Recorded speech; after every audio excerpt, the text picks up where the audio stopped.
Bing, bing. Hey there, Justice 3 Gaming. Welcome back to another daily dose of Marvel Strike Force. And today's topic is how to beat F14, the mutant node, specifically the left side of Doom 2. I don't know about you guys, but for some reason this feels a lot harder than the beginning of the right side. I haven't played down there in a while, but I figured today is a good time to go over how to beat this node because it can get pretty tricky. And to start things off, let's actually look at the team that I'm using, which obviously is going to be the Astonishing X-Men. They are the best team possible to play, especially the first two nodes. It gets a little tricky on the boss node if you guys have been there already. And I'm just going to lay out these guys real quick and their ISOs. Now, the best way to beat anything in Marvel Strike Force is always to put your best foot forward. Or at least start out that way and keep doing it until you're successful. It just takes a little bit of time and patience. So here is my Astonishing X-Men team, including Kitty Pryde. A lot of people discount her for some reason, but she's actually pretty key for me on this team in removing some, very specific taunts or positive effects on characters like Silver Surfer.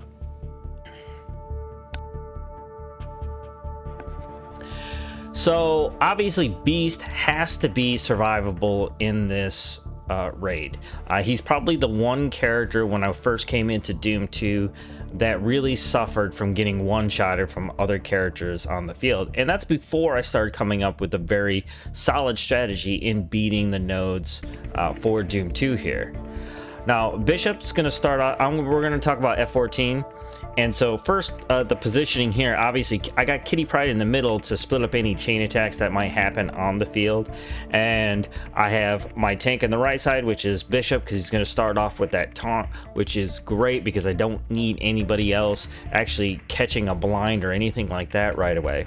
And then I have Jubilee on the opposite side.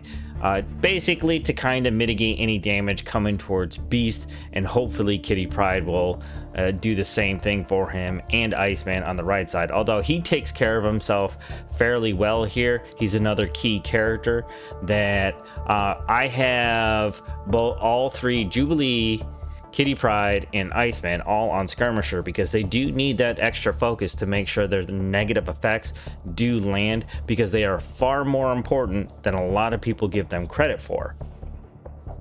Either from removing positive effects on the field or just making their own land.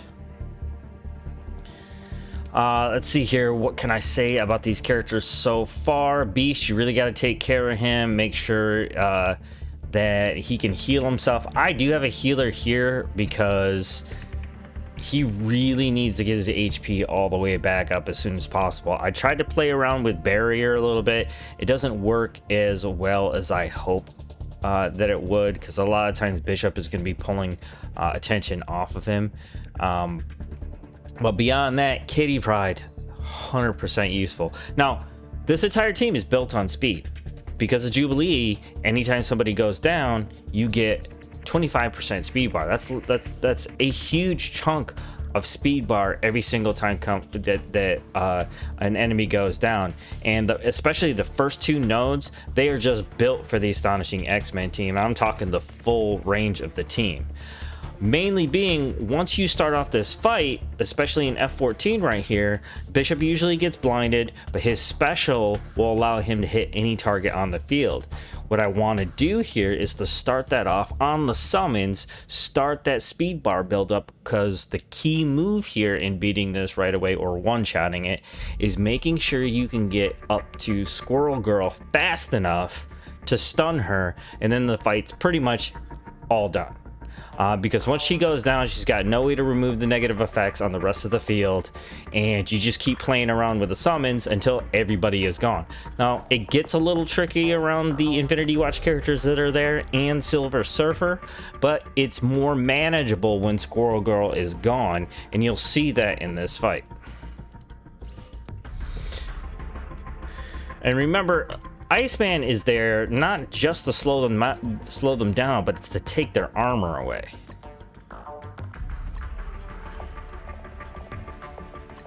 So F14 Mutant Mission 1. Like I was saying, these first two nodes, they're pretty formulaic. It doesn't get tricky till you get to the boss, but today we're just going to be focusing on F14. Now, I like doing these kinds of how to beats live. Because anything can happen, and then you need to talk about any adjustments that I might have taken into account during the fight. Here we go again. One for positioning. Iceman Skirmisher for sure, 100%. He doesn't land those slows. Game over. Kitty Pryde's there to be able to handle bigger characters like Silver Surfer with a really high resistance. Against any attacks against them to remove their positive effects. He's definitely one character you want to take care of ASAP. All right, let's get in there. Hopefully the game doesn't crash. Otherwise, this video is just, this stream is just a wash. Speed it up because the clock is probably the dumbest thing in raids ever, but whatever. Alright, so we're going to start this off by getting that summons with the area attack. Now, everything after Bishop is battlefield-wide damage, and that's exactly what you're looking for. He didn't get blinded this time, so that's good, but I'm still going to get that offense up. Now I'm going after Squirrel Girl because everything here now is going to hit that summons no matter what, increase my speed bar.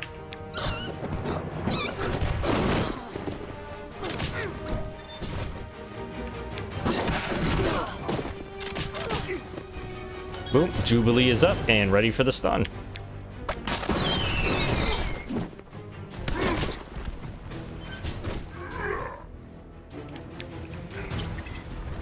Bishop is usually the next to go.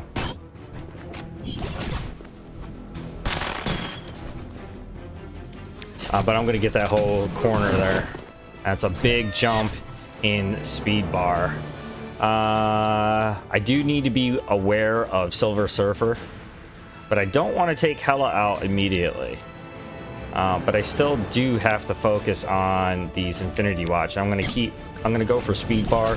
I usually go for speed bar with Bishop. Here's another good one. I'm going to hit that summon still. What I'm doing is increasing my opportunities. And here's a good one for Kitty Pryde. Alright, now I can get that Infinity Watch while attacking the other one. More speed bar. Now I gotta be real careful because Hela is getting down there, so I need to focus down Moondragon. Now here I am gonna stun Silver Surfer because he's about to go, but I want to take away his turn.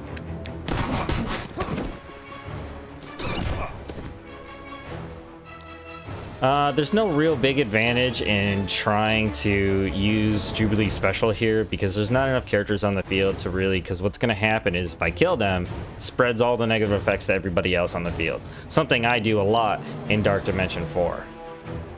But I am going to choose to blind Jubilee. Do need a little bit of speed, but I'm going to blind... No, I can't blind Hela. I need that speed bar. Oh, this could be a good one. But what's dangerous here is a possible drop by the other characters that are coming down. I believe it's Red Guardian, another Silver Surfer, and a Bishop, which they're going to pull taunt right away. But now I'm going to focus on charging my characters. Some of them have a decent sized charge. Not all three. And that is Jubilee. I'm going to blind Bishop because then it makes him harmless, especially with his reaction shots. Alright, I got Red Guardian's taunt out. Now I can make sure that Silver Surfer is handled. What I really want, that defense down came out. That's awesome because now I can blind him and this fight's over.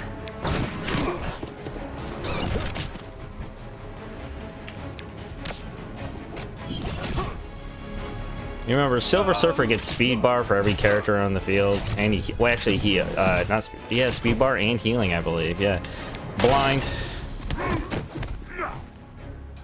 Ultimately, I would love to blind all of them. He's got a really cheap heal, but it's you know, a battlefield-wide damage attack, so I always like using it. It doesn't take that long to get back. I'm going to say no to Bishop because I don't need to take a shot. I really need to focus on just charging up these characters as full as I can for the next fight. But I will blind Bishop. That way I don't got to worry about him. And that's just a basic attack, so it doesn't really cost any charges for any reason. And boom, that's all she wrote. Easy peasy lemon squeezy.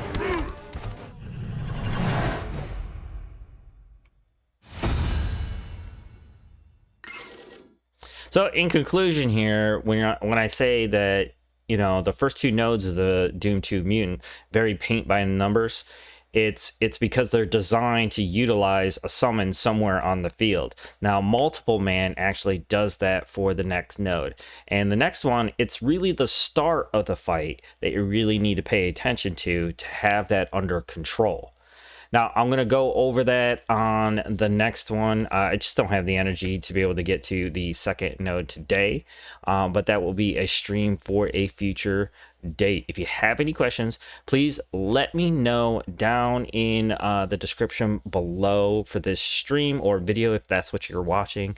If you enjoyed the how-to or you have some advice for me to make this kind of content better, I believe I have it set up really, really well for you guys with the buttons so you know what I'm hitting, when I'm hitting them, and getting the live feedback from a how-to I think is probably the most credible version of a how-to in the game, because everything else is pretty much self-explanatory. The hunt for stars, the hunt for red stars, you guys know that already by now. So please let me know. If you haven't done so already, want to catch shows just like this one live, follow me here on Twitch at twitch.tv/Justice3Gaming. I do stream this on YouTube as well if that's more your bag. Hit me over there. Don't forget to like and subscribe to the channel if you haven't done so already, and turn on that notifications bell when you want to see more content just like this one. If you had a good time, thank you so much for dropping by. I wish you all passion, love, and gaming. And never forget, rule number one of gaming is you go where the fun is, and that's what I've done here today. Stay tuned if you want to come in for the next show, which I'm loading up Elden Ring, and I will be back shortly. So I hope I see you guys there. Don't forget to say hi in the chat. Thanks so much. I'll see you guys on the next one.